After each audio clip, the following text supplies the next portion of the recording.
আহ, সবাইকে নমস্কার। আমি কমলেশ সরকার, সিনিয়র টেকনিশিয়ান শ্রিমকালচার, your animal health product limited. আপনারা আমার পাশে যিনি দাঁড়িয়ে আছেন তাকে অনেকেই চেনেন। আমাদের বাংলাদেশে যে কয়জন আহ, মহিলা হচ্ছে চিংড়ি চাষের সাথে জড়িত, এবং তার ভিতরে দিদি কিন্তু অত্যন্ত একজন সুপরিচিত নাম। এবং আমাদের খুব কাছের একজন চিংড়ি খামারি, কণিকা দিদি। কণিকা দিদি, আপনারা জানেন যে গেল বছর একটা অসাধারণ একটা সাফল্য পাইছেন বাগদা চিংড়ি চাষে। যিনি মাত্র 33 শতক জায়গায় 50,000 বাগদা মজুত করে 37 মন বাগদা সেখান থেকে উত্তোলন করতে সক্ষম হয়েছিল।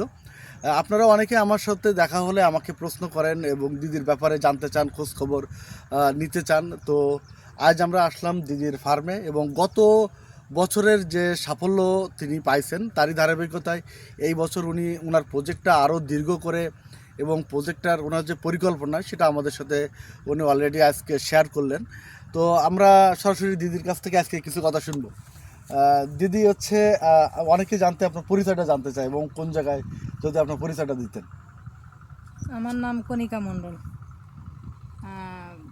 10 নম্বর ইউনিয়ন, ভান্ডারপাড়া ইউনিয়ন, গ্রাম বান্দা, বান্দা গ্রামের বাসিন্দা। ডুমুরিয়া উপজেলা। হাই ডুমুরিয়া উপজেলা।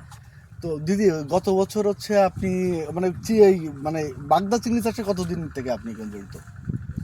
22 সাল থেকে, 22 সালেতে শুরু করে এই 26 সাল পড়লো আর কি। হ্যাঁ পড়লো। এই 3 বছর আমি ইয়নের হাত ধরেই এগোইছি। প্রথমে আমার ইয়নরাই আমাকে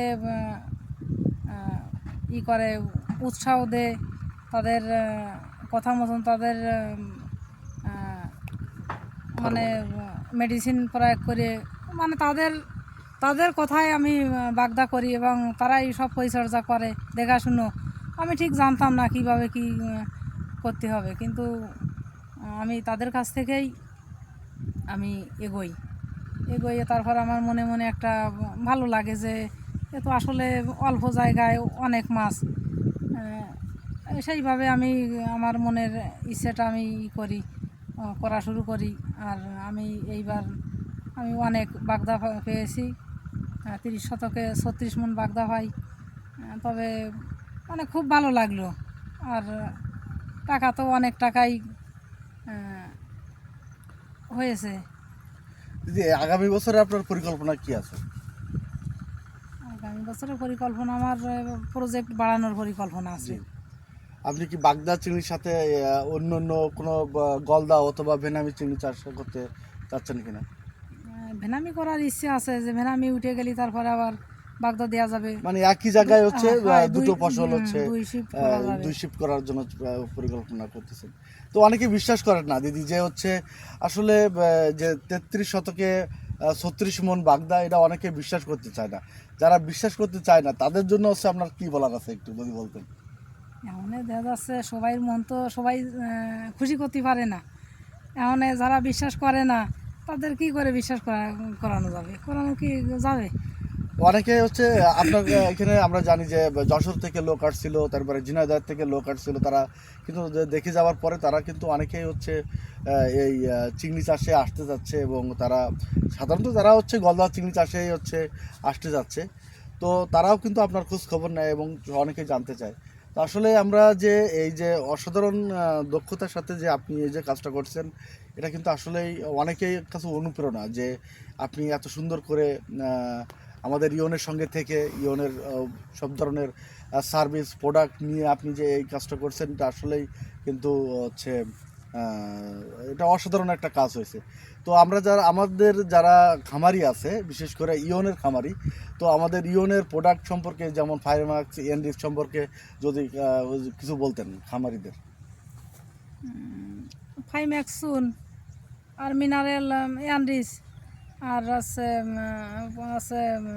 প্রোবায়োটিক আছে, ফরাপস, তারপরে ওই নটকেয়ার আছে, ম্যাট্রিক্স আছে। এগুলো তো ওই 4টে জিনিসই আছে কমান। এগুলো তো দিয়ে সিস্টেম বাই সিস্টেম চললে সমস্যা হয় না। আপনারা যারা গলদা বা বাগদা করতে চান, তারা ইয়নের প্রোডাক্ট দিয়েই শুরু করেন। ইয়নের প্রোডাক্টের কোনো তুলনা নেই। আর অল্প দিনেই রেজাল্ট, মানে অল্প দিনেই হারভেস্ট করা যাবে, রেজাল্ট অনেক ভালো।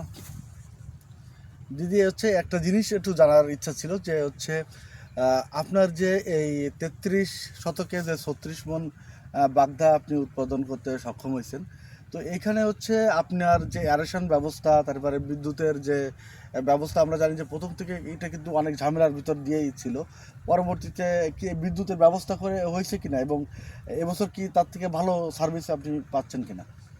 হ্যাঁ, বিদ্যুতের ব্যবস্থা করে ভালো রেজাল্ট পাইছি, কিন্তু এর আগেও তো ওই যে 22 সালের দিকে সেচ মেশিন দিয়ে মানে অনেক কষ্ট করে করেছি, কিন্তু রেজাল্টও একদম যে খারাপ ছিল তা না। কিন্তু এইবার বিদ্যুৎ নেওয়ার পরে অ্যারেশন দিয়ে বেশি সাকসেস হওয়া গেছে। আর মেনলি হচ্ছে আমরা কি আপনার গেরে তত্ত্বাবধানে আসি কিনা, মানে হ্যাঁ, ইভেন হ্যাঁ, হ্যাঁ, হ্যাঁ। না, এটা অনেকেই আছে যে আমরা হয়তো সময় সাপেক্ষের জন্য করি না। না, আমরা না, হ্যাঁ, আসে। প্রতি সপ্তাহে প্রতি রেসপন্সে আমি না আসতে পারি, আমার অফিসার এখানে সব সময় যে সার্ভিসটা দেয়, এতে আপনি কতটা খুশি? না, আমি খুশি, কারণ কি এইরকম তো কেউ আসে না। যাই হোক, দেখা যাচ্ছে অন্ধকারের ভিতর দিয়ে আমরা এই যে জলে মাছ ছাড়িছি, কী হবে না হবে কিছু বোঝা যায় না। কিন্তু যদি একটা ডাক্তার কি একজন টেকনিশিয়ান কি কেউ যদি এসে দেখে, তখন খামারিরও মনের ভিতর ভালো লাগে, সেও আর একটু সাহস পায়, সুবিধা বলতে পারে। সেইভাবে আমরাও সহযোগিতা পাই আপনাদের কাছ থেকে। এটা তো আমাদের জন্য অনেক অনেক। দিদি, আপনাকে অনেক ধন্যবাদ। কারণ হচ্ছে আমরা চাই সবসময় যে ভালো কিছু করার জন্য, এবং আমাদের এই প্রচেষ্টাটা অব্যাহত থাকবে আপনাদের এবং আপনার এই যে ফার্মের আরও দিন দিন উন্নতি হোক, আমরা এই আশা করি। ধন্যবাদ আপনাকে।